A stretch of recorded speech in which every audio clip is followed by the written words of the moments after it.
8 juillet. Oh, le grand jour. Un de ceux dont on se souvient toute sa vie. Un aujourd'hui qui embrasse l'éternel. À 17h, scientifique, ingénieur, marin et celui qui écrit ses premiers mots, appareil pour 3 semaines de mission scientifique. Nous allons toucher aux abysses. Le pourquoi pas, un des fleurons de la flotte océanographique française est amarré aux Açores, dans le port d'Horta, entre Europe et Amérique. Je l'ai rejoint hier par avion. J'ai pu ainsi profiter d'une journée, la dernière, de liberté et d'oisiveté, occasion de se promener et de découvrir. Cette ville d'Horta, par exemple, tient son nom de son fondateur, Jos van Huerter, et non pas étonnamment, comme je le supposais tout d'abord, du bas latin horta, qui signifie jardin. Pourtant, la nature y est ici d'une beauté remarquable. Elle rappelle celle de l'Europe, mais on sent qu'on n'y est déjà plus. C'est entre deux mondes, ou le mélange des deux. Je suis allé nager. En revenant, quelque chose de bleu, de translucide, a attiré mon regard. C'était en train de s'échouer sur les rochers. Une physalie, une cousine des méduses. Je l'aurais effleurée, mon voyage s'arrêtait là. Au mieux, une douleur atroce, au pire, un arrêt cardiaque, l'hôpital peut-être, dans tous les cas. J'ai eu de la chance. La seule piqûre dont je serai quitte en sera une de rappel. La nature n'est pas qu'un jardin. C'est donc aujourd'hui. Pour monter à bord du navire, un pont de fer est jeté sur le quai. Au moment de m'y engager, je réalise brutalement que mes pieds touchent terre pour la dernière fois. Je vais quitter des semaines durant mon élément, celui de mes ancêtres, celui de notre espèce. Jamais je ne me suis absenté aussi longtemps du monde. J'aurai désormais des pieds pour flotter. Je dis adieu au sol avec mes orteils, les imprimant fortement sur l'asphalte du quai. Je monte à bord, tout est blanc en majorité, et bleu, et jaune aussi, les couleurs d'Ifremer. Aucun des visages que je vois s'affairer autour de moi ne m'est familier. Comme sensation, on part pour un très long voyage avec des gens que l'on ne connaît pas. Tout le monde s'agite et dans tous les sens, comme si on devait quitter le monde précipitamment avant qu'il disparaisse. On indique nos cabines. Je suis pressé de découvrir la mienne. Hâte de faire la connaissance de mon petit abri marin.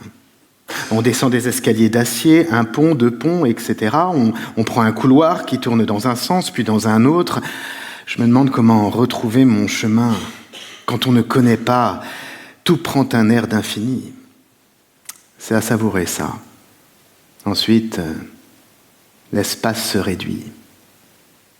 Les portes des cabines dessinent des ovales étroits et jalonnent de longs corridors. Un bateau, c'est un terrier en altitude. Tout est à échelle restreinte. Les humains sont nombreux, l'espace est compté. Ma cabine. J'ouvre la porte. Je devrais dire notre cabine, car on y dort à 2. Dans le fond, les lits, justement. 2 lits superposés, étroits et protégés par des rideaux, qui, lorsqu'on les tire, métamorphosent la petite couchette en sarcophage. Les occupants des cabines n'ont pas forcément les mêmes horaires et le lit est là pour isoler et protéger les quelques heures de sommeil qui ne sont jamais nombreuses lors d'une mission. Mon lit, c'est celui du bas. Sur le mur qui le longe, à gauche, la coque du bateau, en réalité, qui retient le monde des sirènes de s'écouler sur mes draps, une étagère pour mes livres.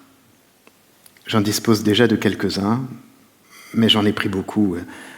Ils ne tiendront pas tous. Une armoire, un petit bureau et une minuscule salle d'eau composent notre coulisse. Je serai bien ici. Je le ressens immédiatement. Et puis nous avons notre hublot. Certes de faible diamètre, on allume toujours la lumière dans une cabine, mais un hublot, rien qu'à nous. Pour moi, le hublot, c'est le bateau. Le hublot, c'est dans la famille des fenêtres aussi iconique que la rosace gothique. C'est un œil, c'est un orbe, la sphère cerclée de l'océan, une carte énigmatique et sans cesse changeante, maculée de sel, un appel à voir d'autant plus irrésistible qu'on n'y voit pas grand-chose. Le hublot est aveuglé de bave, écrit Valérie Larbaud, dans un poème que j'ai justement emmené avec moi. Il y a comme un règlement de colocataires sur le navire. En premier lieu, on range bien ses affaires, chacun dans sa partie. L'ordre est une politesse à bord, pour ne pas dire une absolue nécessité, surtout quand le moindre centimètre carré se partage. L'autre doit être un équipier, pas une épreuve. Une chose frappe l'œil en arpentant les couloirs, et le nez parfois aussi, c'est que très vite les chaussures s'y alignent. On ne les range pas dans les cabines. Là aussi, pour vivre mieux à deux. Sur les ponts du Pourquoi pas, les équipements scientifiques et techniques sont sortis de leur conteneur, l'équivalent de 3 semi-remorques. On installe les laboratoires, on sort les instruments de mesure et surtout, on s'affaire autour du trésor que l'on a hissé à bord. Le Rove Victor. Ah, le Rove Victor, c'est vraiment très impressionnant. C'est un petit submersible de couleur jaune, entièrement automatisé, téléopéré depuis la surface. C'est grâce à lui que toutes les manipulations dans les profondeurs vont être rendues possibles. Alors, pour ouvrir ce journal et vous en embarquer avec moi, il convient de rappeler en quoi consiste cette mission à laquelle je participe et que dirige cet été Pierre-Marie Saradin, chimiste et responsable à Ifremer du département études des écosystèmes profonds. Nous partons observer un champ hydrothermal nommé Lucky Strike, situé à 1700 mètres sous la coque de notre navire, dans l'océan Atlantique, quelque part entre les Açores et le Nouveau Monde, ainsi qu'étudier sa faune extraordinaire. Lucky Strike, c'est pour commencer à le décrire un site hérissé de sources hydrothermales, sorte de grandes cheminées élancées, qui crachent des fluides sulfurés à plus de 350 degrés. Les endroits comme celui-ci sont très peu connus. On les a découverts bien après avoir foulé la Lune. Les distances abyssales, leurs conditions d'accès très difficiles, les fortes pressions, l'obscurité totale, tout cela semblait les garder pour jamais de notre curiosité, mais c'est mal nous connaître. En les explorant, on a découvert que ces sources hydrothermales abritaient aussi des écosystèmes très, très particuliers, uniques sur notre planète. D'étranges animaux, vivant d'une étrange chimie, s'y sont adaptés. Comment se comportent-ils ? Comment résistent-ils aux conditions extrêmes de ces lieux ? Ces environnements recèlent également de grandes richesses minérales et énergétiques potentielles. Si jamais l'homme venait à y creuser, comme bon nombre de dirigeants et d'industriels en rêvent en ce moment, pourrait-on préserver les espèces qui y vivent à côté ? Comment appréhender les équilibres en jeu en un environnement si mystérieux ? Chacun vient avec ses questions, ses mystères non résolus. Ce monde est encore si méconnu que chaque mission découvre comme une terre inexplorée, où il flotte sur le bateau le parfum des grandes épopées, de celles qui promettent des trésors, des royaumes, des monstres et des merveilles. En embarquant sur le Pourquoi pas, j'ai réalisé la chance inouïe d'être là et de me sentir si bien d'être là. On peut tomber amoureux de l'océan ou d'un bateau. Je le crois. C'est peut-être pour ça que c'est si violent, les histoires qui se passent en mer.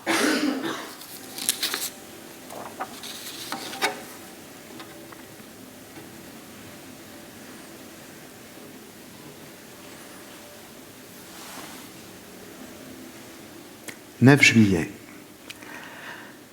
Nuit excellente. Le roulis berce. Moi qui mets d'ordinaire tant de temps à trouver le sommeil, j'ai sombré comme une encre dans les eaux noires. À l'occasion du premier dîner, j'ai découvert la salle où l'on se retrouve pour les repas. Plusieurs tables de 4, 6, 8 couverts où l'on s'attable avec qui l'on veut. La nourriture, c'est sacré. D'autant plus ici où les déjeuners et les dîners tiennent lieu de rares moments de détente.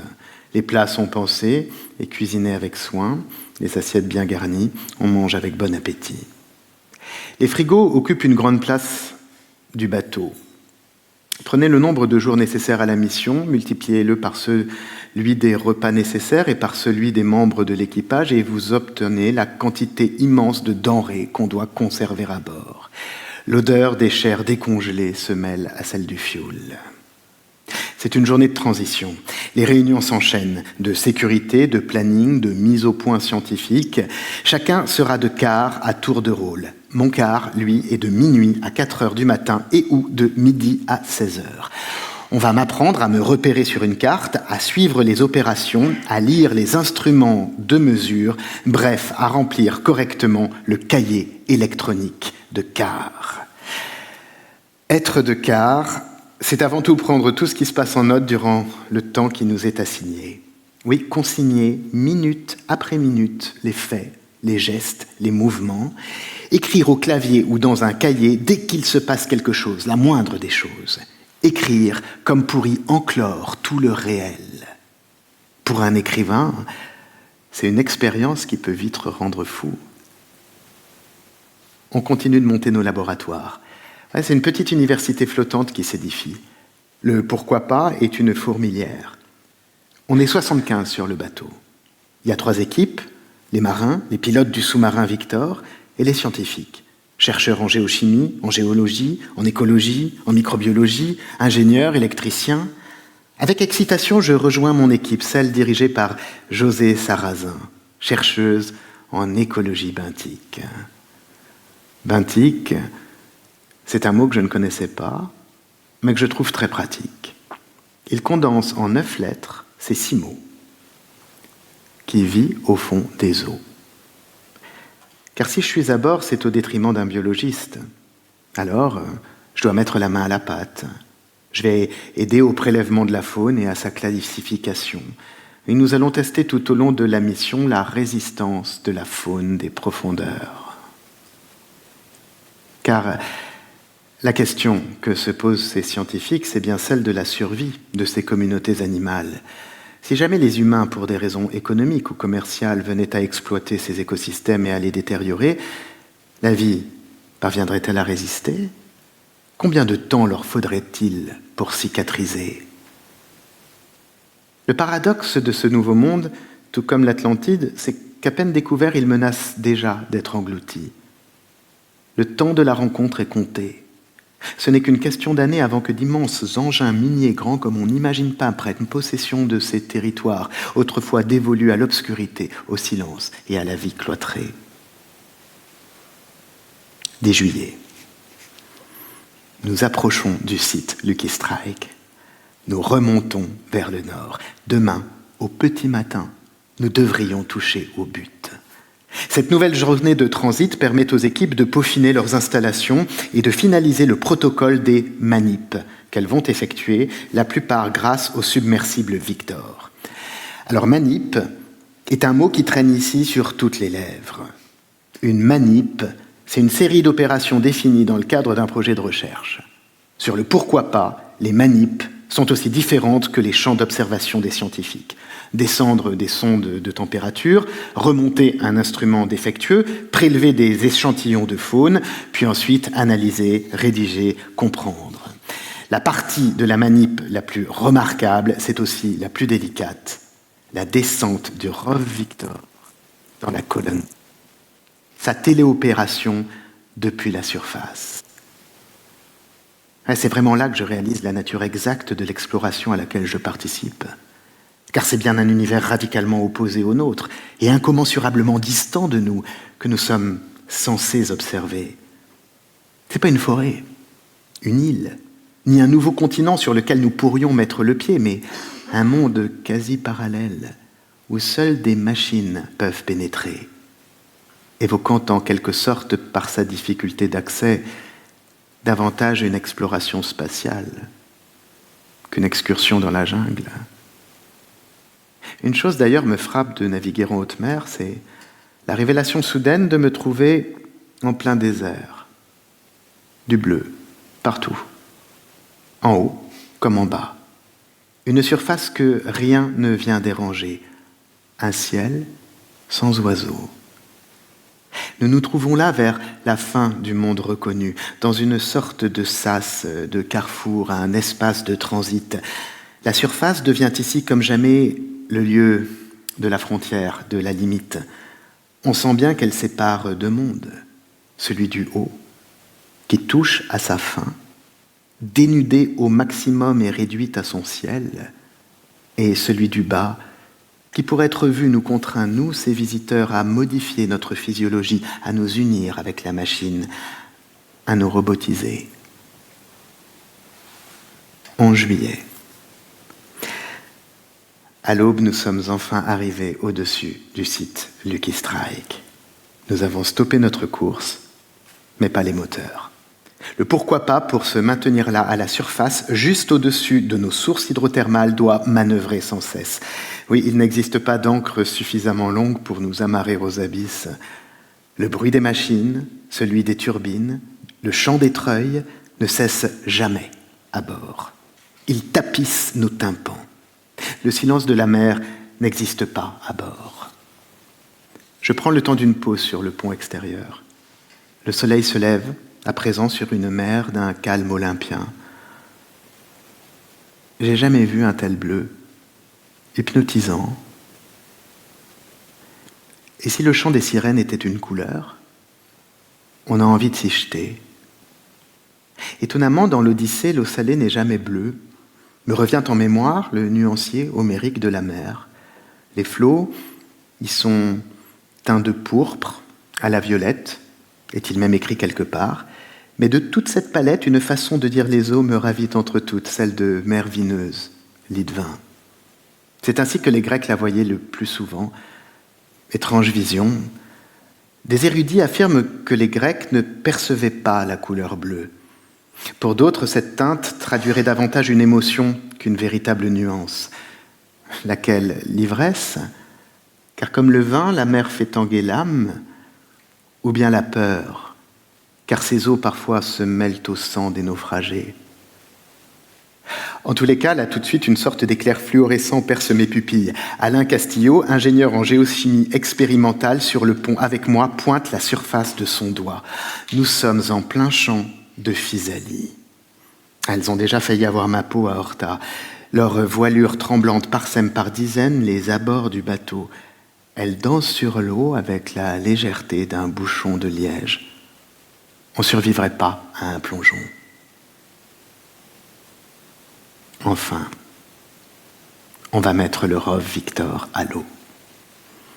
C'est un rêve de gosse qui se réalise pour tous ceux qui assistent à leur première plongée de Victor. C'est voir enfin s'animer des images familières, oui, qui font partie de la mythologie de notre époque, au même titre que les fusées. Ces submersibles, qu'ils soient Victor, Alvin ou le célèbre Nautile, symbolisent à eux seuls la conquête de notre temps. Ce sont nos caravelles modernes. Chaque plongée est un événement historique. Et j'ai la chance d'en être le témoin. J'assiste à la longue manœuvre. Après l'avoir treuillé depuis le bateau jusqu'à la ligne des flots, les marins posent Victor. Malgré son poids, il semble flotter un instant, puis s'enfonce à mesure qu'il nous quitte. Il glisse sous la surface durant quelques centaines de mètres. Dans l'eau, toujours bleue, mais qui commence à sombrer, on voit la tache jaune s'éloigner, puis disparaître. La chasse au trésor va commencer. En attendant, je m'attarde sur le pont. Un autre spectacle m'attend. La nuit qui tombe. C'est lors de cette mission que je la vois comme je ne l'ai jamais vue. Loin de toute pollution lumineuse, la nuit est ici le contraire du sombre, du noir. La voûte céleste, c'est l'océan du dessus. On se tient sur ses bords, pris de vertige. Des rivières lactées, sinueuses de milliards d'étoiles, lyriques en tous sens. Il y en a des blanches, des jaunes, des roses, des bleus. Je saisis là l'importance du ciel nocturne pour les marins. Des cascades de comètes, des îles d'amas scintillants évoquent en effet la topographie d'une carte. Tous ces mondes que mes deux pupilles reçoivent, cet infiniment petit logeant cet infiniment grand, c'est le vertige de l'entonnoir. Cette nuit, première plongée. Nous descendons dans l'espace.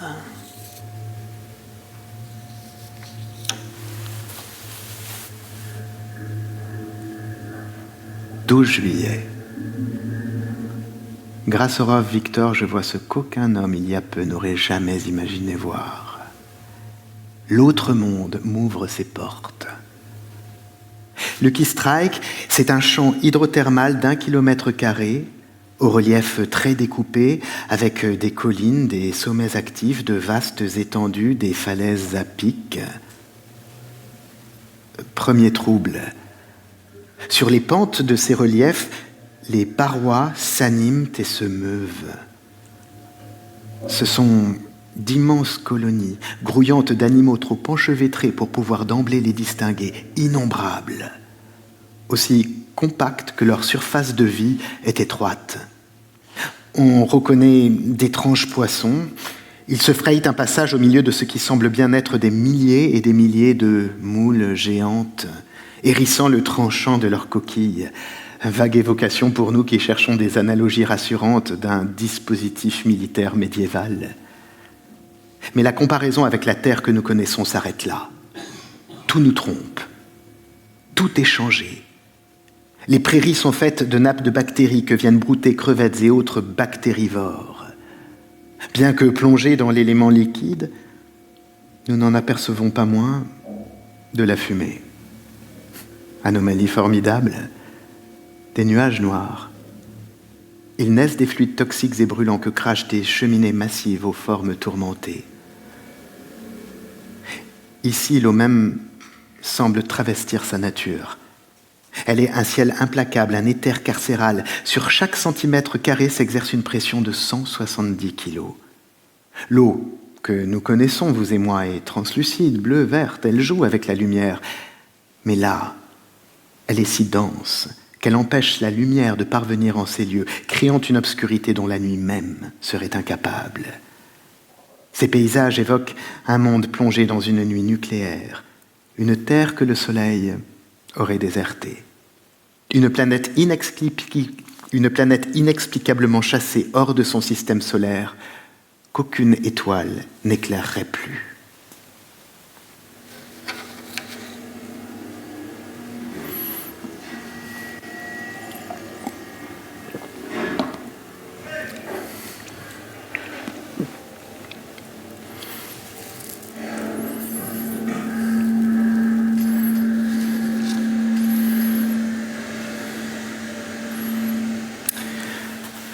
« 14 juillet. Le 14 juillet, on fête la prise de la Bastille. C'est en partie vrai et donc en partie faux. C'est surtout la fête de la Fédération qu'on commémore ce jour-là et qui a eu lieu le 14 juillet 1790. Un an après l'assaut de la forteresse, on s'assemble sur le champ de Mars. Ceux qui constituaient encore il y a peu 3 États distincts, le clergé, la noblesse, le tiers-État, mais aussi le roi et le peuple, s'unissaient ensemble pour célébrer leur réconciliation. Oui, une nouvelle façon de vivre ensemble. Vivre ensemble. À bord du Pourquoi pas, l'ambiance est excellente. Chacun va qu'à ses occupations, il faut dire que le boulot ne manque pas, et mieux encore, travaille main dans la main. Les équipes, les disciplines, tout fraternise. Sur un bateau, vaut mieux. L'espace est mesuré, la fuite impossible. À force de travailler dans les labos, on oublie ceci, mais l'eau nous entoure de toutes parts. Nous sommes sur une île bien petite. On partage nos cabines, nos espaces de travail, notre table. Nous dépendons tous les uns des autres. Vouloir se retrouver seul serait au mieux un caprice irresponsable et au pire une tragédie. Car ici, assurément, l'individu isolé ne survivrait pas longtemps. Plus l'environnement se révèle contraignant, plus on doit compter sur son prochain. Alors si cette règle vaut sur un simple bateau, isolé temporairement au milieu de l'océan, imaginez un peu les proportions que cette même règle prend alors dans des écosystèmes éloignés de tout, tels que ceux qu'on est en train justement d'observer. Si on veut survivre en un endroit pareil, il faut sacrément se serrer les coudes. Nos animaux se voient ainsi dans l'obligation de pousser très loin, bien plus loin que nous, l'art du vivre ensemble, du grec symbion, autrement dit, de la symbiose. Et de fait, la symbiose se manifeste dans les abysses de façon particulièrement spectaculaire. Nos fameuses moules géantes, par exemple, les Batymodiolus azoricus. Lorsqu'on les a découvertes, les scientifiques ont été fortement déconcertés, non seulement par leur taille, mais aussi par une anomalie des plus étranges. Leur appareil digestif semblait quasi inexistant, ou réduit à presque rien, comme si ces moules ne mangeaient pas. Comment est-ce possible ? On sait bien certes qu'il ne faut pas vivre pour manger, mais tout de même. Une autre chose clochait fortement. À rebours de la taille de leur système digestif, ces moules possédaient des branchies gigantesques, beaucoup trop énormes pour être honnêtes. En les analysant, on découvrit alors que ces dernières abritaient d'innombrables colonies de bactéries, des symbiotes, capables de synthétiser, à partir des sulfures, et ce grâce à la chimiosynthèse, de la matière organique pour le compte de la moule. Si l'intestin de la moule géante semble inexistant et obsolète, c'est que celle-ci n'a même plus besoin de manger pour vivre. Une sous-traitance énergétique complète. En échange, elle offre à ses symbiotes le gîte et le couvert, près des fluides sulfurés dont ils raffolent, ce qui leur permettrait ainsi de croître et de se multiplier dans des cellules spécialement aménagées pour eux, l'équivalent de nos fermes d'élevage. Dans ces écosystèmes, la vie évolue selon des règles de solidarité entre les espèces que je ne peux m'empêcher d'admirer. Elle me rappelle à moi, humain, que l'existence est tout autant relationnelle qu'individuelle. Le monde que nous sommes en train de confisquer à notre profit ne peut devenir le territoire d'un unique monarque. Il est avant tout un tissage délicat entre les espèces qui l'habitent. Nous ne faisons pas que vivre les uns avec les autres. Nous existons surtout les uns par les autres. Une fête de la fédération perpétuelle, en somme. 15 juillet. Les physalies sont de retour. Impressionnant. Elles encerclent le bateau, un champ de gélatine. On pourrait presque croire qu'on les attire. Ça devient un vrai problème. Avec l'effondrement numérique de leurs prédateurs naturels, la tortue et le thon, sous la pression de la pêche, les physalies prolifèrent. Oui, drôle de symbiose cette fois entre l'homme et les cnidaires, qui ne tournera pas longtemps à notre avantage. Aux Açores, on commence à s'inquiéter pour le tourisme. Bientôt, il faudra enfiler une combinaison pour se baigner.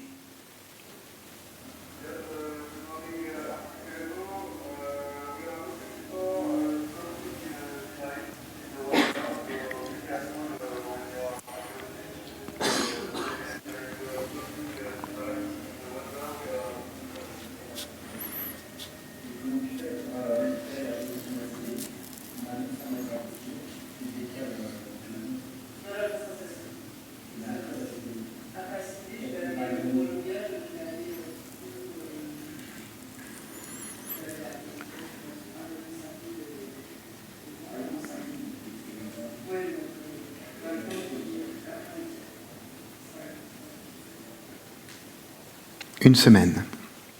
Ça fait une semaine que je suis à bord. C'est beaucoup ou c'est très peu? Je suis incapable de le dire. De toute façon, je n'ai déjà plus aucune notion des durées. Sur le pourquoi pas, les heures ne s'écoulent pas comme à terre. Céline Romevaux, géomicrobiologiste, spécialiste des interactions entre roches et bactéries, me confie cet après-midi les invraisemblables hypothèses agitant en ce moment le milieu scientifique, touchant à l'apparition de la vie sur Terre. Grâce à de nouvelles analyses, des savants le pensent désormais, l'eau qui irrigue nos sources hydrothermales provoque lors de son voyage au centre de la Terre une altération des roches basaltiques qui favoriserait la production chimique de petites chaînes carbonées. Autrement dit, nos roches créeraient de la matière organique, des acides aminés et nucléiques, les briques élémentaires de la vie, la matière première de l'ADN. Des pierres à l'origine de la vie. Je songe à la charge poétique d'une telle révélation, à l'intuition des mythes fondateurs qui étonnamment font de l'élément minéral la matière de la vie. Oui, comme Adam. Adama veut dire terre rouge, dont le corps est pétri dans l'argile. Parfois, puis-je dire souvent, la science des modernes jette un rayon de sa lumière sur le verbe des anciens. En tous les cas, pour rester dans la science, si cela se confirme, ce serait alors une incroyable révolution. La vie serait made in terra. Elle ne viendrait pas uniquement de l'espace comme on le pensait jusque-là. Sans compter que si notre planète peut le faire, alors d'autres partout dans l'univers le pourraient tout autant, à condition toutefois de posséder de l'eau et du magma. Serions-nous en train de contempler dans nos cheminées l'un des secrets de notre origine ? Matière minérale, matière séminale, la Genèse se trouverait-elle encore sous nos pieds ?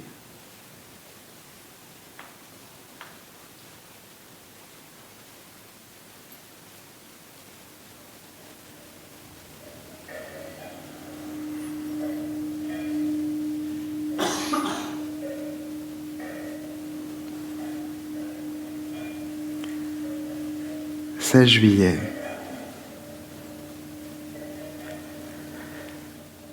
Dans les légendes, on parle souvent de marins que de puissants sortilèges condamnaient à naviguer en mer pour des siècles, voire pour toujours. L'équipage du Hollandais volant, par exemple, ou encore les longues errances d'Ulysse. Désormais un peu marin, je commence à comprendre comment de tels mythes ont pu se forger. Sur notre bateau, on oublie très vite, il faut bien le reconnaître, qu'il existe un monde autre qu'océanique. On pourrait volontiers s'imaginer les derniers survivants de la race humaine. Imaginez-vous, nos téléphones n'ont plus sonné depuis 10 jours. Ils gisent inutiles dans nos cabines. La terre que nous avons laissée derrière nous n'existe plus vraiment. Le navire, puisqu'il est le seul endroit à abriter l'humanique humanité du coin, prend les dimensions d'un pays. Ses frontières, pourtant resserrées, s'effacent. L'espace se dilate à l'infini. Et puis, la nuit devient à l'égal du jour un temps d'activité continue. Bientôt étroits, les hublots de nos cabines sont impuissants à laisser entrer la lumière et on ne saurait jamais dire l'heure à laquelle nous nous réveillons. Pas de végétation non plus pour marquer la saison. Les week-ends n'existant pas, la semaine se délite. Le dimanche, certes, le menu s'enjolive. Sur nos tables, on rajoute une bouteille de vin fin, c'est-à-dire de vin bon à boire, pour marquer au moins une mesure de temps, dit-on, et conserver une once d'horloge biologique. Mais enfin, malgré le vin fin, rien n'y fait. Peu à peu, nous nous enfonçons comme les marins du Hollandais volant dans une dilatation du temps et de l'espace. Tous, nous nous laissons gagner par cette impression de nager dans un instant éternel que rien ne saurait arrêter. Moi, ça m'aspire. Je suis fou de cette sensation. Je m'y abandonne avec délice. Je la savoure. Pour saisir cette impression si particulière, peut-être pourrais-je aller jusqu'à dire « mais bon, les mots manquent, que c'est comme l'extériorisation d'un temps intime ». Comme si nous éprouvions physiquement dans notre chair la dimension intérieure de notre être. Il n'y a pas de plus puissant sortilège. C'est le goût de l'éternité. Et pour l'instant, on ne veut pas s'en tirer. Je me surprends à souhaiter que ça dure encore et encore.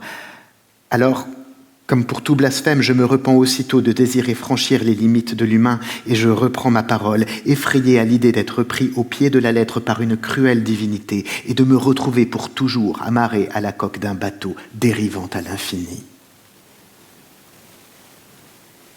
Il y a 3 sortes d'hommes. Les vivants, les morts et ceux qui vont sur la mer. On prête cette phrase à Aristote, mais on ne la trouve dans aucun de ses livres. Parole d'un spectre.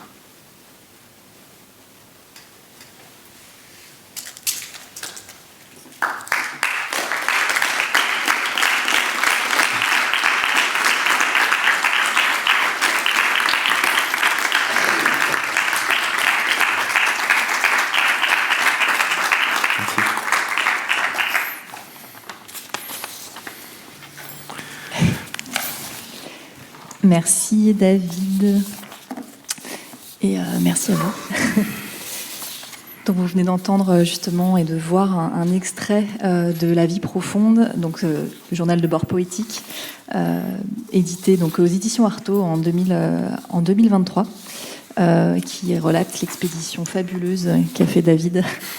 Donc David, pour te présenter un petit peu, pour celles et ceux qui ne te connaissent pas, tu es auteur, metteur en scène et interprète.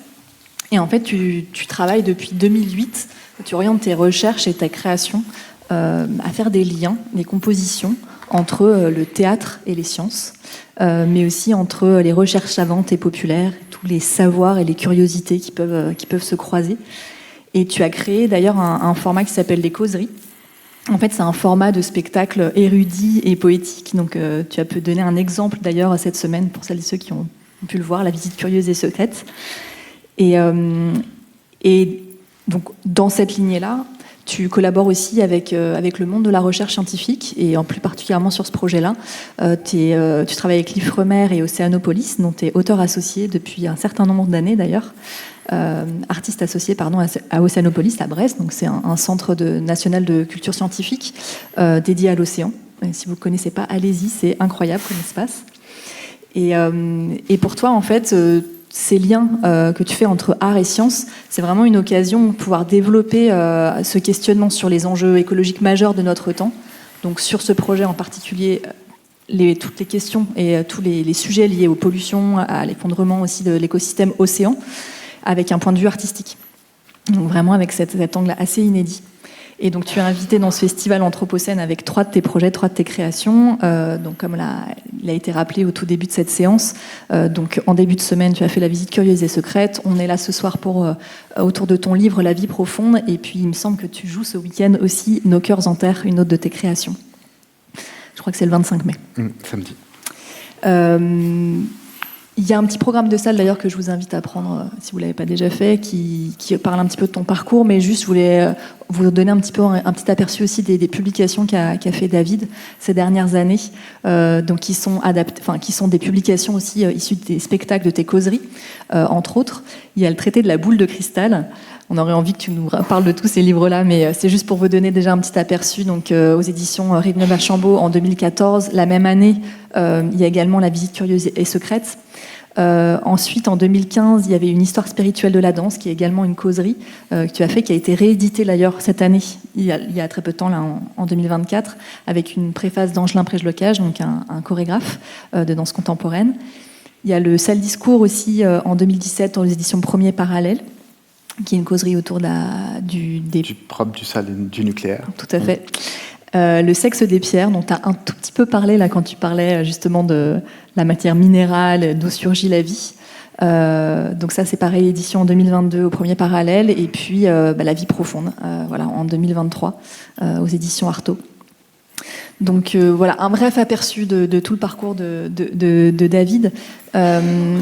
Juste pour me présenter moi. Donc moi, je suis Julia Passot et je suis également artiste. Je suis autrice, metteuse en scène et interprète. Et j'ai créé un projet qui s'appelle La Turbine, qui a l'idée, l'ambition de croiser les arts vivants et les sciences humaines pour aborder justement toutes les questions d'écologie et des crises qu'on traverse en ce moment et de s'imaginer comment on pourrait habiter cette terre autrement.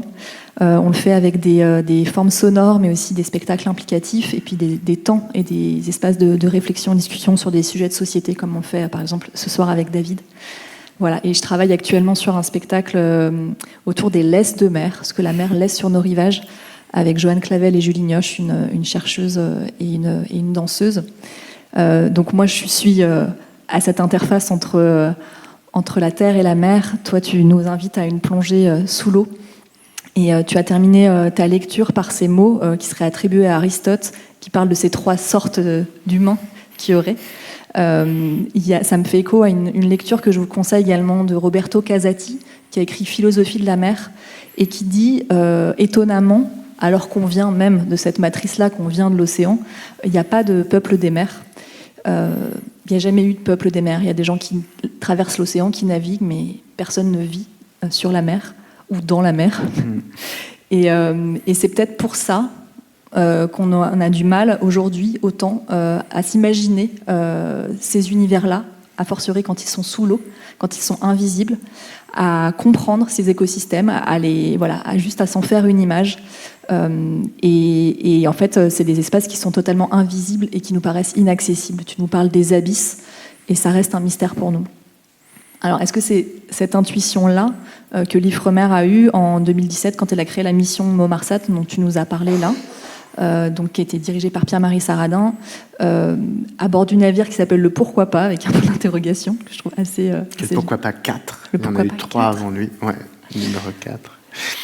Et donc cette mission, pour rappel, donc ça a été évoqué dans la lecture, mais qui est d'aller étudier les sources hydrothermales qui se trouvent sur la grande dorsale océanique au milieu de l'océan Atlantique, à peu près.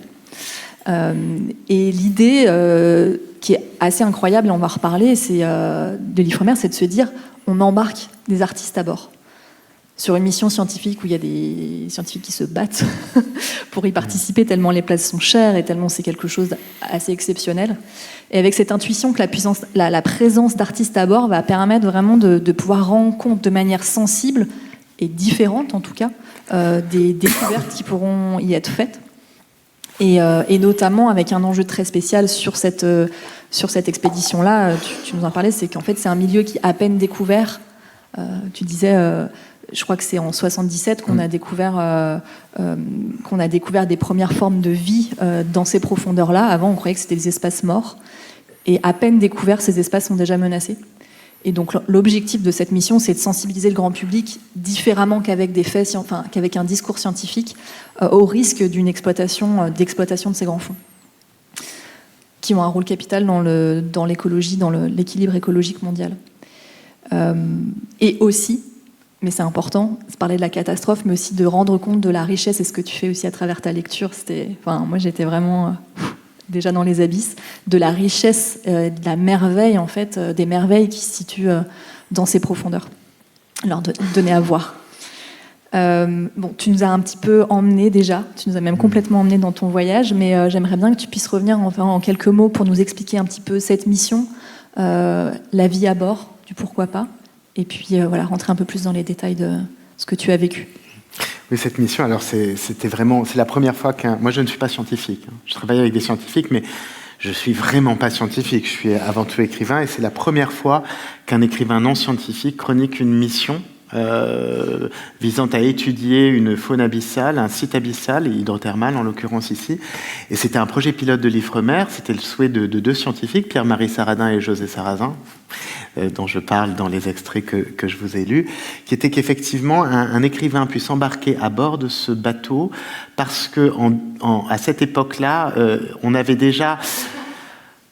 pressentait, alors ça a changé, on en reparlera, il y a eu entre-temps il y a eu des décisions politiques, mais on découvrait ces mondes qui étaient absolument extraordinaires, on commençait à pressentir, c'était il y a 7 ou 8 ans, l'importance de ces écosystèmes dans l'équilibre global de la planète, et puis on ne connaît que 5% de nos océans et des fonds abyssaux, donc vous imaginez, on connaît mieux le système solaire que le fond des océans, c'est incroyable, alors que c'est à 2, 3, 4, jusqu'à 11 km. Enfin, la fosse des Mariannes est plus connue, mais donc on pressentait que vraiment, si l'être humain s'y laissait aller à sa soif de l'or, ça allait être une catastrophe. Donc cette mission, elle a lieu tous les ans. Ifremer, vous savez, c'est un organisme d'État qui s'occupe de tout ce qui touche au domaine maritime français.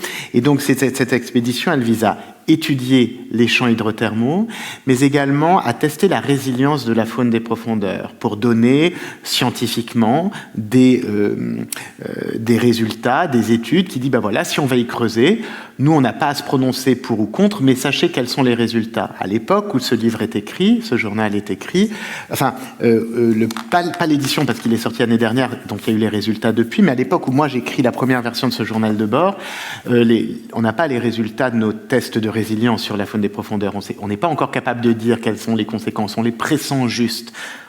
5 ans après, je peux vous dire qu'on les a. Vous en avez entendu parler cet été, on y reviendra peut-être de l'actualité politique. C'est une catastrophe. La faune ne se remettrait jamais, bien sûr, d'une exploitation minière, mais en plus, tout le carbone stocké dans les sédiments du plancher océanique remonterait à la surface et augmenterait considérablement le réchauffement climatique. Et on a vu d'ailleurs combien, quand la Norvège, il y a 2 mois, a proposé d'aller explorer ces sources hydrothermales. La Norvège, qui est vraiment un des pays les plus, avec le Japon, les plus pressés d'aller exploiter ces sources hydrothermales. L'opinion publique a commencé à s'y émouvoir. C'était il y a 3 mois. C'est incroyable parce qu'il y a 5 ans, personne n'en avait rien à faire. Et effectivement, quand les scientifiques m'ont demandé d'embarquer à bord, d'abord, je l'ai fait avec beaucoup d'humilité, parce que j'étais tétanisé, je dois le dire, de participer à une... J'étais très enthousiaste, parce que un de mes rêves, bien évidemment, non formulé, mais fortement rêvé, était bien évidemment un jour d'aller découvrir les abysses. Mais comment aurais-je pu imaginer que j'allais un jour participer à une expédition comme ça? C'était fou. Donc avec beaucoup d'angoisse et d'humilité. D'abord, c'était pas facile au début parce qu'effectivement, comme tu l'as dit, les places sont chères à bord. Et voilà, c'était un projet qui était un projet pilote, donc c'était une expérimentation. Je devais écrire quelque chose, une pièce de théâtre devait en être adaptée par une autre compagnie.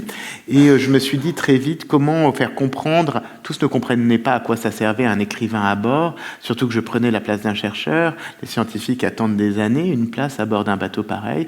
Donc comment faire comprendre à quoi ça sert d'emmener un écrivain sur un bateau pour parler de ce genre de choses? Encore une fois, jamais un écrivain non scientifique n'avait critiqué une expédition pareille. Donc j'ai eu très vite l'idée, un peu anthropologique. Je me suis dit, parce qu'au début, c'était un peu dur, hein, mais maintenant je le dis sans phare. Enfin, on le sait, maintenant on est tous devenus très... Mais c'était, voilà.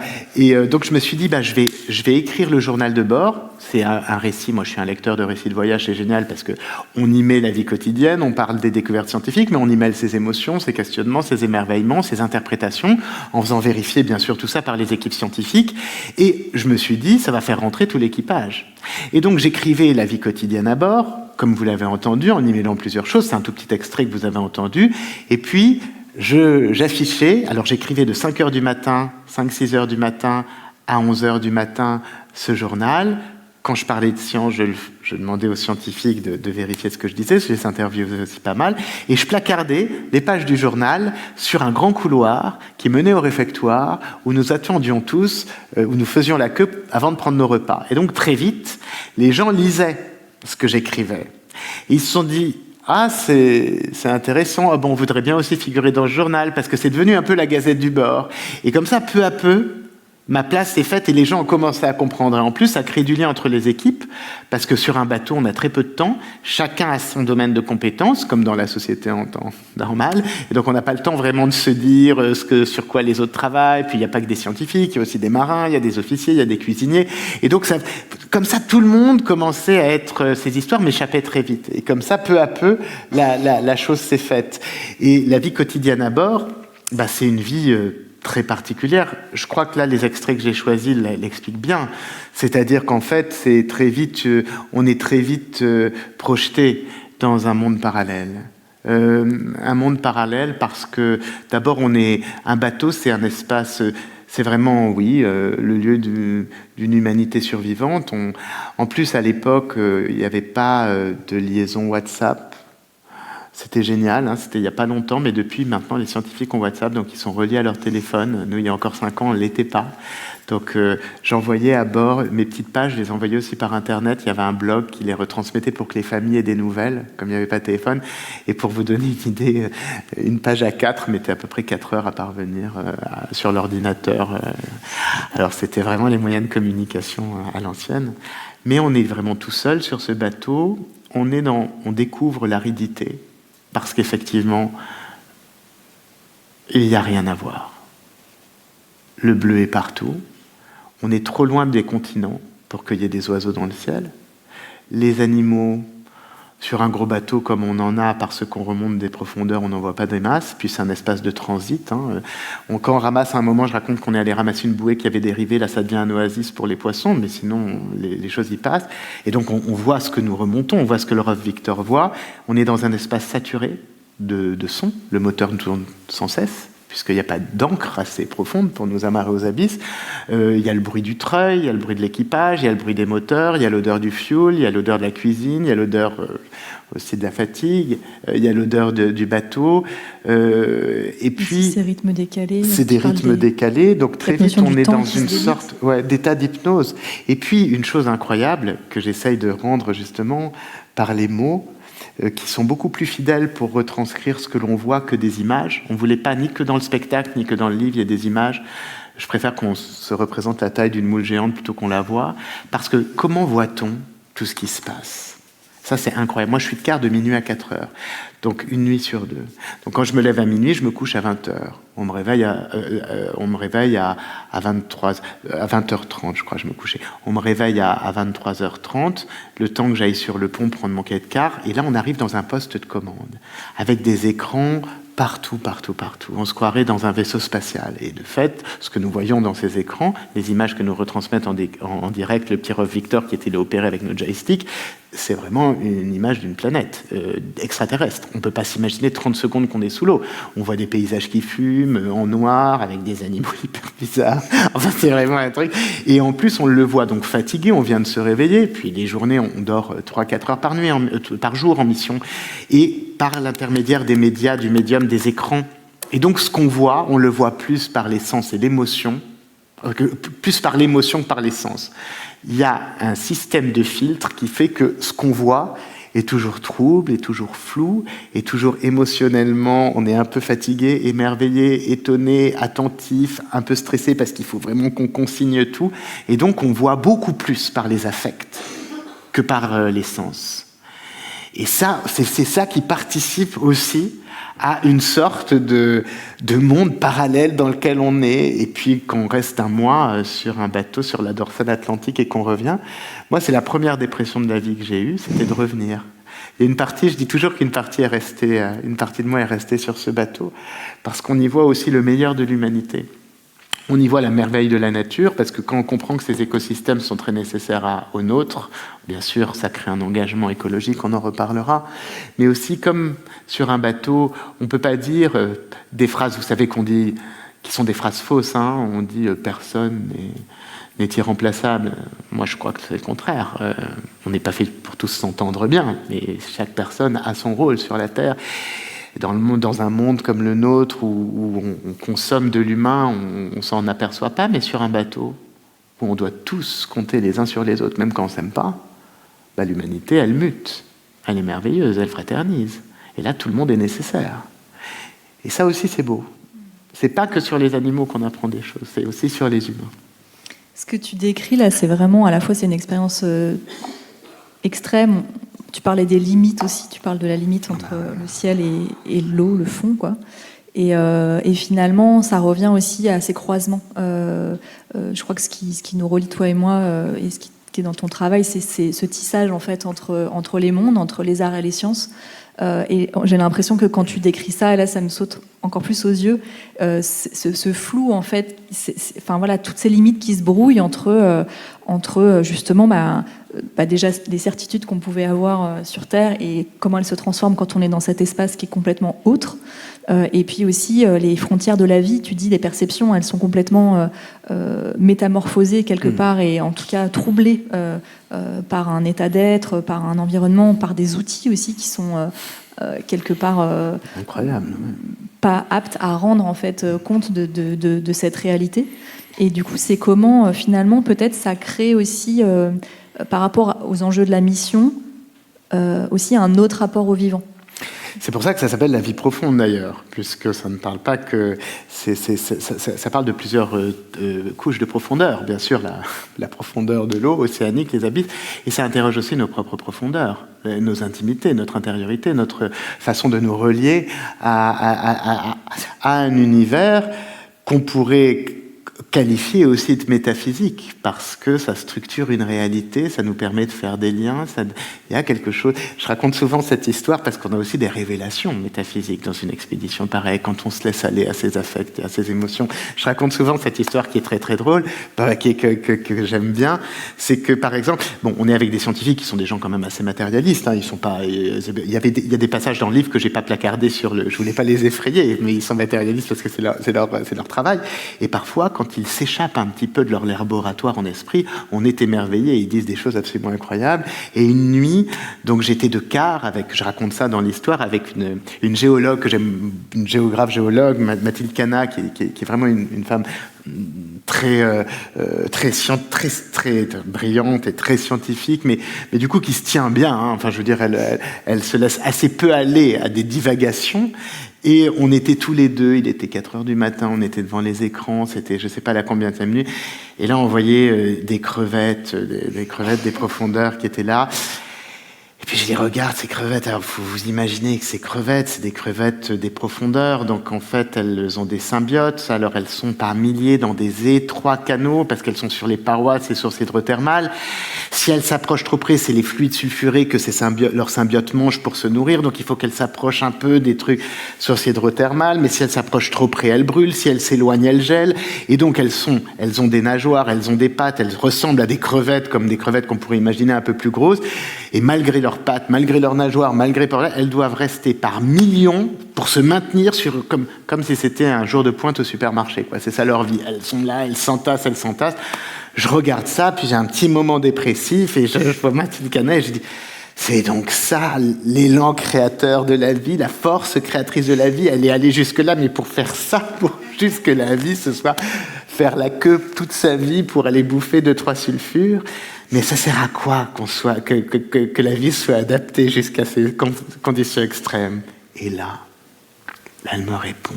Il est 4h du matin, on est très fatigué. Elle dit, tu sais, peut-être que ces crevettes, elles ont tout simplement compris, contrairement à tous les hommes, elles sont peut-être juste heureuses d'être là. Et contentes d'être là, dans l'instant présent. Elles sont là et elles sont heureuses. Et là, soudainement, elles sont capables, parce que nous ne sommes pas capables d'être, nous qui nous projetons toujours dans l'avenir ou qui regrettons le passé, là, elles sont là et elles sont bien d'être là. Et moi, soudainement, là, j'ai une révélation, une conversion. Je me dis, et je revois dans la Divine Comédie, dans le chant 30 du paradis, quand Dante arrive au paradis et voit la fleur mystique où toutes les âmes bienheureuses sont dans un amphithéâtre et comme hypnotisées par la gloire divine qui est ce fleuve de lumière, et elles sont là, un petit peu comme nos crevettes autour des sciences hydrothermales, et elles goûtent à la béatitude éternelle, nous vivons. Elles sont ce qu'elles font et elles font ce qu'elles sont, comme nos crevettes. Et je me suis dit, mais peut-être que j'ai vu une image de la béatitude avec ces crevettes-là. Et vous voyez, on est comme ça dans ces états extrêmement sensibles. Ça nous fait découvrir des choses qu'on se laisse déborder très vite par des liens, des émotions, des choses qui nous permettent d'entrevoir une autre façon d'être au monde. Et c'est vrai qu'en plus, ces animaux, on le sait maintenant, sont vraiment essentiels à notre survie. Enfin, en tout cas, ces écosystèmes sont essentiels à notre survie. Donc, il ne faut vraiment pas les mépriser. Avant de passer justement sur cette partie-là, j'aime bien, comme dans ton travail, en fait, tu fais le lien, et t'en parles là dans ton texte aussi, entre les modernes et les anciens, on va dire. Et tu es dans une expédition qui est à la pointe de la recherche aujourd'hui. Il ne peut pas y avoir plus actuel que ça, on découvre, quoi. Et en même temps, tu choisis le carnet de bord. En fait, tu fais des références à la Divine Comédie. Et aussi, alors, pour te connaître un peu, je sais que tu fais le lien aussi avec en fait, Pigafetta, qui était aussi celui qui était embarqué avec Magellan pour toutes ces expéditions, aussi pour relater avec un journal de bord, justement, aussi toutes ces découvertes. Et c'est là aussi ce lien entre les arts et les sciences, et peut-être effectivement cette intuition qu'on a aujourd'hui de se dire, ok, il faut arrêter de séparer les mondes et justement mêler en tout cas toutes nos forces pour pouvoir parler de ce qui nous arrive et essayer de comprendre. Et c'est en ça que toi, David, tu as vraiment une posture très particulière dans cette expédition, mais aussi dans ton travail. C'est que tu es un artiste qui est associé au monde de la science, et de plus en plus, d'ailleurs, sur des recherches scientifiques et océanographiques en particulier, puisque c'est le sujet de ce soir, qui sont très poussées depuis plusieurs années. Et tu as vraiment la chance, et ça je trouve ça fabuleux en fait, que tu puisses nous le partager, de plonger en fait, au cœur de la connaissance qui est en train de se faire, parce que c'est vraiment des choses qui sont en train d'être défrichées. Et c'est rare, en fait, encore aujourd'hui, d'avoir ce genre d'espace-là de recherche. Donc tu partages avec les scientifiques leurs doutes, leurs découvertes, leurs surprises, leurs effrois aussi sur certains sujets. Et en même temps, en fait, c'est une grande responsabilité, parce qu'en fait, on attend de toi de porter la parole auprès du grand public, dans des lieux de culture, dans des lieux publics, comme ce soir, par exemple, de le faire avec d'autres mots, avec des mots qui peuvent nous toucher différemment que les discours scientifiques. de faire voir aussi, avec des images poétiques, en fait, ce qui paraît inimaginable, et aussi les réalités du vivant qui sont les plus belles comme les plus inquiétantes, quoi. Alors, ma question, c'est comment ça se passe pour toi ? Est-ce que...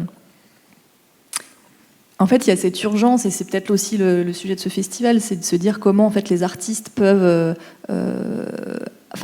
ont sur les épaules aussi cette urgence à faire image. Comment tu arrives à porter, toi, cette lourde tâche d'être à la fois l'annonceur de la catastrophe, mais aussi des merveilles du monde ? C'est pas simple, je trouve. Non, après, il faut le faire avec vraiment, avec vraiment beaucoup de... Il ne faut pas avoir de grandes idées. En fait, simplement, l'être humain, il construit le monde avec ses mots et son langage. C'est-à-dire que toutes les sociétés dans lesquelles nous vivons, elles ont été bâties par des histoires et des récits, y compris le monde capitaliste et libéral dans lequel nous vivons. Il y a eu des récits qui ont donné envie aux gens de mettre en place cette société. La croissance infinie du pouvoir d'achat, le progrès technologique, le progrès de la science, etc., etc. Donc là, à l'heure actuelle, bon, ces récits-là marquent une limite. On voit bien qu'on n'a pas raconté l'histoire en son entier. C'est normal. Et donc, comment est-ce qu'on crée une autre société en racontant d'autres histoires, d'autres récits? Alors, c'est pas un seul récit qui va y suffire. C'est comment est-ce qu'on fait rentrer dans nos nouvelles histoires, comment est-ce qu'on rend nos récits désirables, comment est-ce qu'on arrive à faire rentrer dans l'histoire les êtres qu'on a eu tendance à exclure, à oublier, comment est-ce qu'on on leur redonne une existence dans nos façons de prendre en compte notre façon d'être au monde. En ce moment, de quoi on a besoin? C'est de changer de nos usages, changer nos façons de vivre, changer nos modes de vie. Et ça, les usages, c'est déterminé par une seule chose, par la culture. Et donc la révolution environnementale, elle sera d'abord culturelle. Et la technologie suivra. Et si d'abord elle est technologique, puis ensuite culturelle, ça va pas très bien se passer. Donc en fait, il faut que tous le fassent, il n'y a pas que les écrivains. On est tous capables de raconter des histoires. C'est même le propre de l'être humain, de raconter des histoires. On n'a pas le temps, mais il y a les histoires avec Christian Clot, quand je raconte les Inuits, comment est-ce que... On sait que l'être humain s'adapte à son environnement en utilisant des mots, en fondant un langage, parce que ça conforme sa pensée et ça oriente son éthique. Donc comment est-ce qu'on sort du récit capitaliste et libéral, qui effectivement... au XIXe siècle, a apporté des choses. Il a aussi fait du bien. Il ne s'agit d'ailleurs pas de tout enlever de ce récit-là. C'est toujours important, effectivement, de croire en la science et le progrès, mais il faut redéfinir ces notions, et peut-être leur donner une autre définition, et de faire entendre d'autres récits désirables, de faire exister par les mots. Vous savez, je vais vous donner un exemple très concret. On est assis à la terrasse d'un café et on est entouré d'une foule extrêmement dense. On a beau vous dire que l'être humain, c'est votre prochain, vous vous sentez oppressé par cette foule et vous avez vraiment envie de faire dégager tout le monde. Mais si, à côté de vous, je suis placé et que je vous montre ce qui ne se fait pas du doigt à quelqu'un et que je commence à vous raconter l'histoire de cette personne perdue dans la foule, il se peut que si je raconte bien cette histoire, vous commenciez à vous intéresser à cette personne, à lui donner de l'importance, que vous ayez envie de la connaître, peut-être même de l'aimer. Ce qui prouve que le récit est extrêmement important dans nos façons d'envisager notre rapport au monde.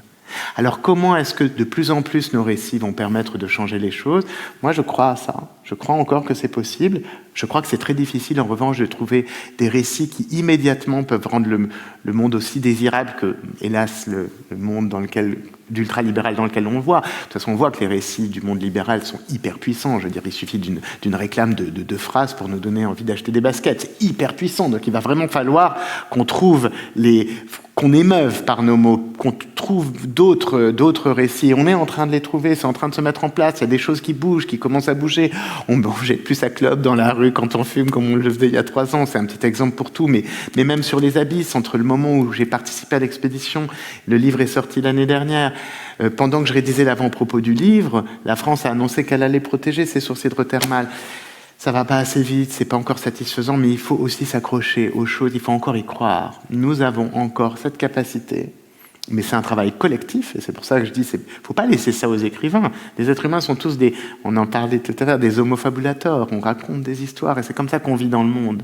Donc comment est-ce que c'est notre tâche à nous, c'est peut-être le devoir, c'est peut-être pour ça que nous vivons sur Terre, c'est pour cette tâche-là, comment nous pouvons raconter autre chose pour nous donner envie de vivre autre chose. Moi, ce que je trouve, je vais vous dire, le prix à payer de notre confort est considérable, parce que je pense qu'on commence à s'apercevoir, et ça c'est plutôt positif, que ça, certes, ça nous permet de vivre bien, de voyager, d'avoir beaucoup d'objets pas chers, d'avoir accès à plein de choses qui auraient fait rêver nos ancêtres, mais on commence à s'apercevoir, je ne parle même pas du réchauffement climatique et de l'extinction des espèces, mais ça a à voir avec ça, qu'on a perdu quelque chose qui est le plus important pour nous, beaucoup plus que d'avoir des baskets ou de voyager ou de partir en week-end ou de vivre jusqu'à 90 ans. C'est qu'on a perdu l'espérance et la confiance en l'avenir.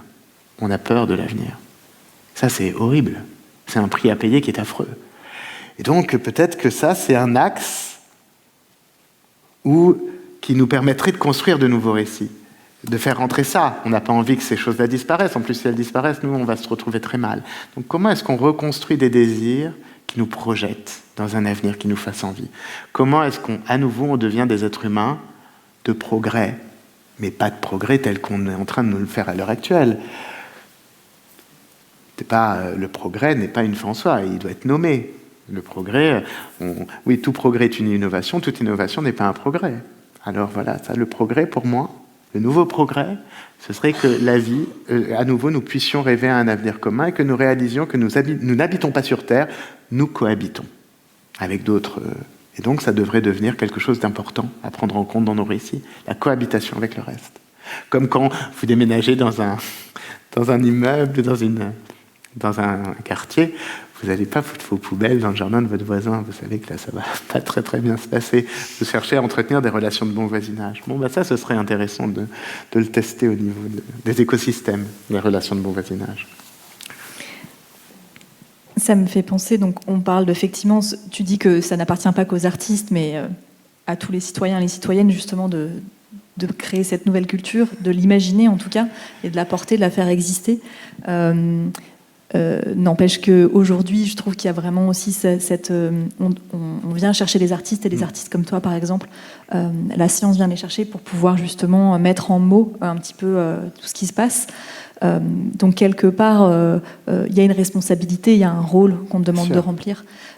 Moi, la question que j'avais envie de te poser, c'est qu'en tant qu'artiste, comment finalement ce tissage il se fait, et l'aller-retour il se fait, et il revient nourrir finalement toutes ces expériences et ces réalités que tu vis, elles viennent nourrir ta poétique, c'est-à-dire elles viennent nourrir ta création.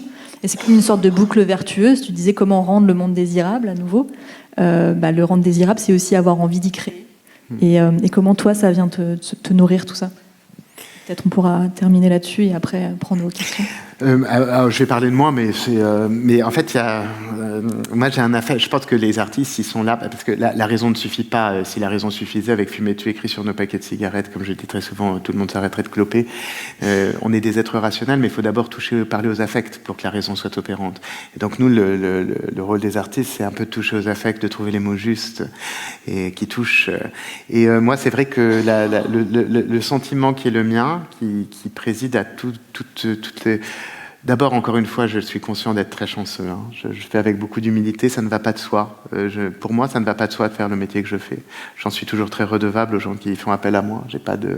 Et justement, c'est aussi le sens de la vie. Il y a un philosophe que j'aime beaucoup, je ne sais pas si vous le connaissez, il est mort depuis 100 ans, qui s'appelle Chesterton. C'était aussi un écrivain de romans policiers. C'était un philosophe anglais, un théologien, un philosophe. Et je sais pas, Chesterton, Et Chesterton, bon, pour vous donner un peu, comme il avait son sens de l'humour, c'était un type, il était très, très gros, il était obèse. Il pesait plus de 120 kilos.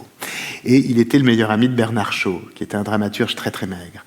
Et tous les deux, c'était des très bons amis, mais ils s'arrêtaient pas de s'envoyer des piques, ils s'énervaient parce qu'ils pensaient pas du tout. Bernard Shaw était protestant austère, Chesterton catholique, jovial, gourmand. Et alors ils se promenaient dans le parc à Londres, ils étaient londoniens. Et à un moment, Chesterton blague un peu Bernard Shaw et lui dit « Oh là là, à vous voir, on a l'impression que l'Angleterre traverse une crise de famine. » Et Bernard Shaw lui répond « Eh bien, à vous voir, on a l'impression que vous en êtes la cause. » Ça, c'est pour vous donner un peu le ton de Chesterton. Et Chesterton, dans ses ouvrages de philosophie, il dit quelque chose qui a mis des mots sur moi, quelle était mon émotion et quel était mon affect par rapport au monde. Il dit, pour moi, et parce qu'il a gardé cette chose d'enfant, moi, c'est l'émerveillement. Moi, j'admire et je m'émerveille de beaucoup de choses. Chesterton, il dit, pour moi, rien ne va de soi. Dès que je vois, que je rencontre, que je réfléchis à quelque chose, j'en suis étonné. On a beau me dire que la poule sort de l'œuf, quand je vois un œuf, et quand je vois une poule, je ne vois pas le rapport. C'est aussi merveilleux pour moi de me dire que la poule sort de l'œuf que si on me disait embrasse un crapaud et il se transformera en prince charmant. Cette façon de voir le monde qui vise à toujours réinterroger ce qu'on a juste appris mais ce qu'on n'a pas expérimenté, retrouver cet émerveillement, re-questionner les choses, je pense que n'importe quoi peut vraiment, peut nous émerveiller. Et on peut l'admirer. Et du coup, ça nous donne envie. Comment est-ce qu'on travaille sur ces affects-là, qui sont extrêmement mis à mal en ce moment, parce que on est très gavé, très blasé, on crée sans cesse de nouveaux besoins, de nouveaux désirs. Comment est-ce qu'on apprend à nouveau parce que ça, c'est quelque chose, c'est une caractéristique de la nature humaine. L'être humain, c'est le seul animal à pouvoir s'étonner de sa propre vie. En tout cas, on n'arrête pas de le faire depuis qu'on est. Donc comment est-ce qu'on retrouve notre nature qui est de s'étonner? Ça, c'est un très bel affect. Pour la crise environnementale, ce sera nécessaire. L'étonnement, c'est ce qui vient nourrir ta poétique et ta force de création. Merci. Est-ce que vous voulez rebondir là-dessus? Est-ce que vous avez des questions à poser à David? On a encore un petit peu si vous voulez bien rester avec nous encore un petit peu, quelques minutes. Est-ce qu'il y a besoin faudra parler fort comme au théâtre? Il y a un micro là-haut, super, si vous voulez parler dans le micro. Est-ce que il y a des questions qui vous viennent, que vous aimeriez nous partager? Ou des étonnements? C'est pas grave. Non, un mois. En fait, il y a eu plusieurs transits. Il y a eu un premier transit d'une semaine, en mai, où on m'a appris à disséquer et à prélever les animaux, puisque je prenais la place d'un assistant biologiste. Et je lisais des livres, je rencontrais une toute petite partie de l'équipe. On a fait un transit de Toulon aux Açores, pour voir déjà si on tenait sur un bateau. Parce qu'après, une fois qu'on est parti, il ne faut pas se planter. Donc on a eu un premier transit, mais ça, je ne l'ai pas chroniqué. On a eu cette expédition de 27 jours, et à la fin du bouquin, il y a la dernière partie. On est parti ensuite en Colombie-Britannique, sur les rivages du Pacifique Nord, où il y a une autre source hydrothermale, celle du Pacifique, qui ont des faunes extrêmement différentes, mais qui, elles, sont reliées à des systèmes d'Internet, de data. Et ça nous a permis aussi de rencontrer... Bon, il y a tout un autre écosystème dont je parle à la fin, profond, mais surtout, j'ai pu rencontrer les pionniers des découvreurs des sources hydrothermales, donc ceux qui les ont découverts dans les années 70-80. Et là, c'était une grosse claque aussi. C'était vraiment des explorateurs incroyables. Et ça a duré 2 semaines. Donc en tout, je suis resté 1 mois et demi sur l'eau. Et c'était un concours? Ah non. Ah non, on m'a... Ben non. Oui, non, c'était un projet pilote. En fait, ils cherchaient... Non, ils sont venus me voir. Non, c'est incroyable, non? J'aurais jamais osé répondre à un concours ou un appel d'offres. J'aurais même pas osé candidater. Est-ce que c'était lié à tes liens avec Océanopolis? Alors à l'époque, oui, j'avais déjà sorti La visite curieuse et secrète, qui est mon premier texte sur l'océan, ou Relation véritable des choses inouïes se passant à la mer et ses abysses. J'étais pas encore associé à Océanopolis à l'époque, mais je commençais. Ils avaient lu ça, puis c'était à Brest aussi, et ils cherchaient un écrivain qui soit pas scientifique, mais qui connaisse déjà un peu, qui ait déjà travaillé avec des scientifiques. J'étais resté pour La visite curieuse et secrète en résidence 1 an et demi à Océanopolis et au Muséum d'histoire naturelle à Paris, et donc du coup ils cherchaient et puis je vais vous dire un truc un peu étonnant, on en parlait il y a 2 jours quand on a joué ici La visite curieuse et secrète. À l'époque, le projet avait été préparé longtemps en amont, et il y a 10 ans, donc je suis pas parti il y a 10 ans, mais le projet s'est décidé il y a 10 ans, enfin un peu moins, 8 ans, mais à l'époque, les écrivains qui travaillaient, non scientifiques, qui travaillaient sur ce genre de trucs, il n'y en avait pas beaucoup, et ça n'intéressait personne. Quand je crée la visite curieuse et secrète, c'est un spectacle que je chante depuis 10 ans, qui raconte mon histoire d'amour avec ce manchot qui s'appelle Dominique, qui s'appelle... Eh bien, quand j'ai créé ce spectacle, je raconte tout le temps cette histoire, les gens de théâtre me disaient, mais un spectacle sur les poissons, ça va intéresser qui? Et je leur rejette pas la pierre, c'est vrai que ça paraissait fou de faire des spectacles sur des animaux. Maintenant, on n'a plus du tout. Maintenant, regardez, il y a le festival Anthropocène et tout. Donc les mentalités ont évolué très très vite à ce niveau-là. Et donc on me l'a proposé. Et moi, au début, j'y ai pas cru. Parce que franchement, c'était un de mes rêves. J'ai pas beaucoup de rêves dans ma vie comme ça que j'ose pas. Enfin, des rêves aussi puissants, j'en ai 3, et ça fait partie d'un des 3 rêves. Enfin, jamais j'aurais imaginé. Donc et puis je voyais le Nautile, puis moi j'étais fou de ces univers-là.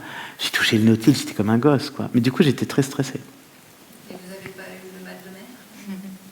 Non. Alors, le premier transit, on a été pris dans une tempête. Il y a une journée un peu dure avec des gros creux. Mais comme l'expédition, quand même, ça vaut un peu ses sous. Alors, j'ai pas eu de mal de mer l'été parce qu'on a quand même des patchs. On nous demande de nous patcher pour pas être inopérant pendant il y a des patchs qui sont pas... Mais bon, j'ai pas eu besoin d'en avoir recours. Mais ça peut arriver, hein. Mais effectivement, on peut pas trop perdre de journée de travail. Donc...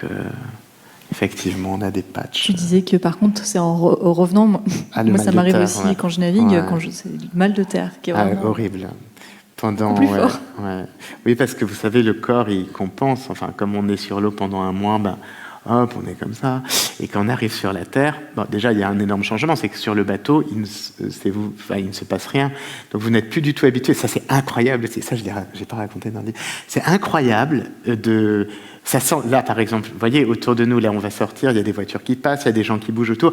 En fait, il arrive plein de trucs quand on est à terre. Sur un bateau, ça n'arrive jamais. Donc, on perd complètement l'habitude moi, j'ai failli me faire écraser 3000 fois en arrivant, parce que les voitures, elles arrivent, mais on comprend plus, on jauge plus la vitesse, on pense plus à regarder des choses qui peuvent arriver vers vous, puisque ça ne marche pas. Et effectivement, le mal de terre. C'est-à-dire qu'on se prend... Il y a une porte à 2 battants, un battant ouvert, un battant fermé. On vise le battant ouvert et on passe par le battant fermé. Et ça dure très longtemps. On tombe dans la douche et tout et tout. On est vraiment un peu... Moi, j'étais très sujet à ça, ouais. Pendant de nombreux jours. Votre livre, Alors, il me semble qu'il... Je crois qu'il est en vente à la sortie. Oui. Ouais, à la sortie de la salle, vous pourrez retrouver donc ce livre et puis une sélection aussi d'autres livres de David. Et je pense qu'il y a une sélection bibliographique liée au festival, il me semble. Et samedi soir, à Évreux, le Nos cœurs en terre, donc avec Olivier de Sagazan, le performeur qui me transforme en écosystème, il met 50 kilos d'argile. Mais c'est né, le propos, Nos cœurs en terre, de Sexe des pierres, le livre s'appelle Le sexe des pierres, est né justement de ce que je raconte là. C'est quand on m'a appris sur le bateau que nous tous, nous descendions peut-être des pierres. J'ai trouvé ça tellement fou. Je me suis dit, mais il faut vraiment écrire là-dessus. Donc en fait, cette expédition, elle a aussi généré d'autres textes, d'autres spectacles.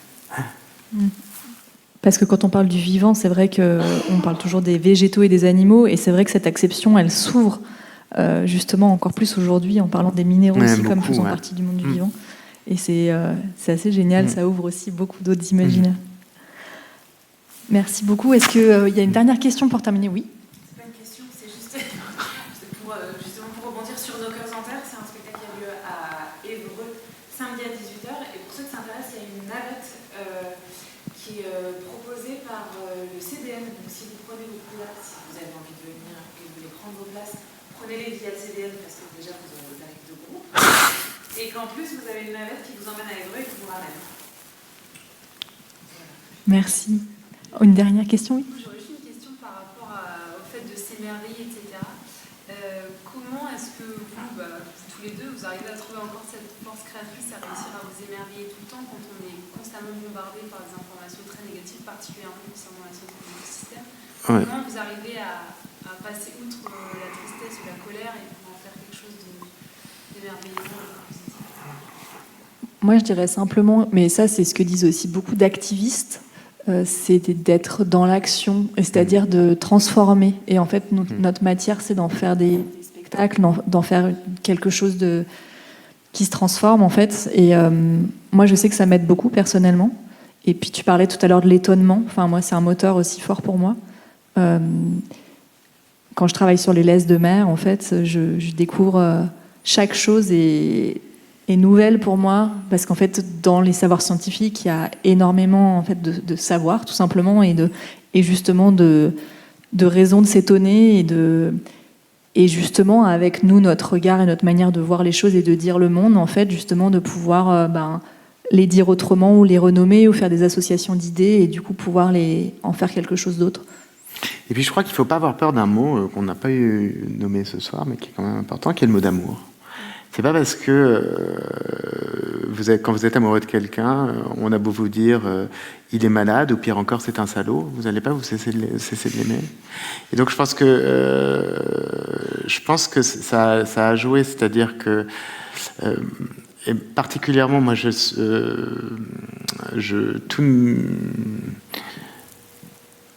moi ça me donne envie j'ai pas envie de voir plus on m'annonce la disparition des choses, mais je les prends très au sérieux, hein, plus ça me donne envie de lutter contre ça, quoi.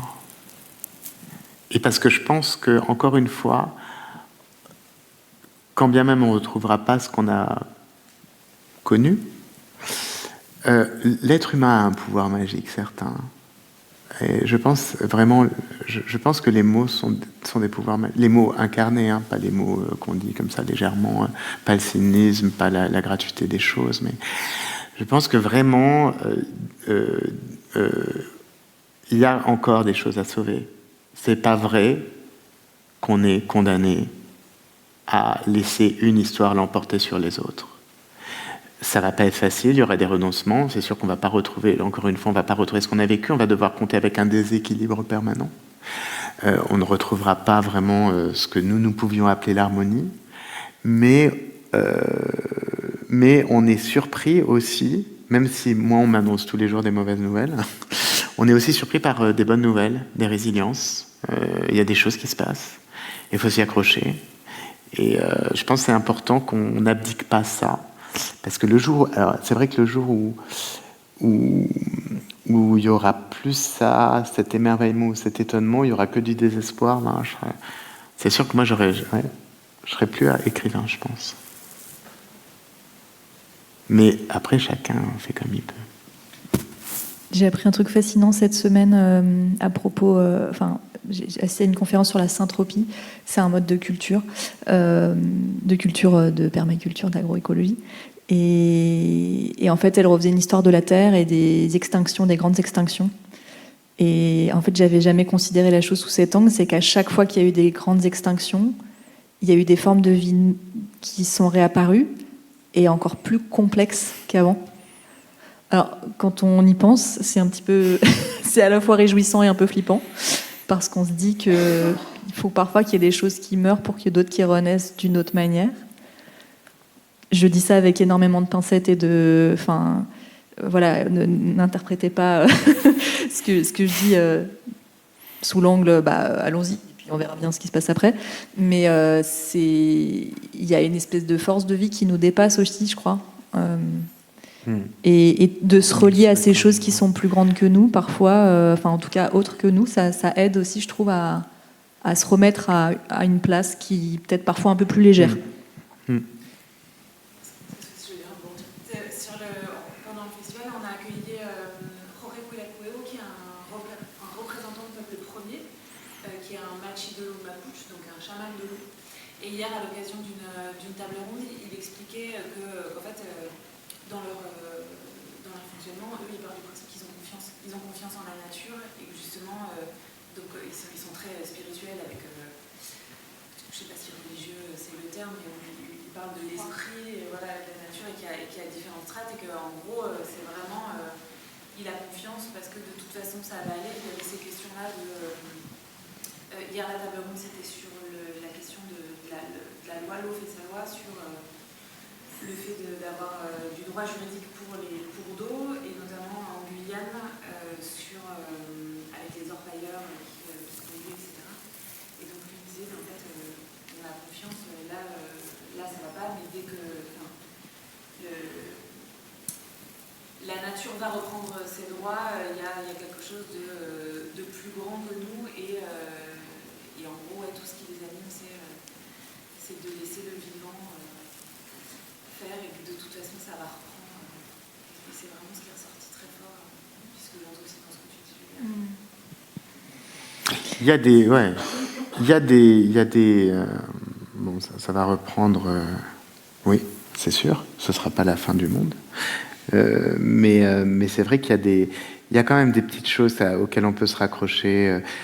À Océanopolis, on étudie beaucoup. Vous savez, en Bretagne, il y a une politique extrêmement bénéfique de surveillance des quotas, de réintroduction d'espèces, de protection du littoral.